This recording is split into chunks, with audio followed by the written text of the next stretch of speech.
భవిష్యత్తులో రాబోయేటువంటి ముఖ్యమంత్రి తెలంగాణ రాష్ట్రానికి కేసీఆర్ గారి. అయితే అమ్మా ఒక మాటగా చెప్పాలి అంటే మళ్ళీ పూర్తిగా కూడా టీఆర్ఎస్ వస్తుంది. ఎన్ని ప్రయత్నాలు చేయండి, ఎవరైనా దూసుకురండి, ఎంతైనా ఎంతమంది అయినా దూకండి, మళ్ళీ ఈసారి కూడా హ్యాట్రిక్ కొట్టడం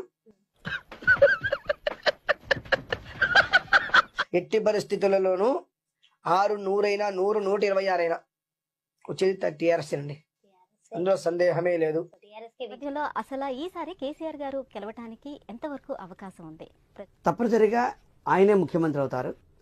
తప్పనిసరిగా బీఆర్ఎస్ పార్టీ అనేదే ఇక్కడ తెలంగాణ ప్రభుత్వాన్ని మళ్ళీ తిరిగి మూడవసారి నెలకొల్పుతుంది. వారే పాలిస్తారు. దాదాపు 76 సీట్లు వస్తాయి. పొత్తుల దగ్గర 76 సీట్లతో వాళ్ళు గవర్నమెంట్ని ఫామ్ చేస్తారని రాసి పెట్టుకోండి. కాబోయే ముఖ్యమంత్రి కేటీఆర్. అవును.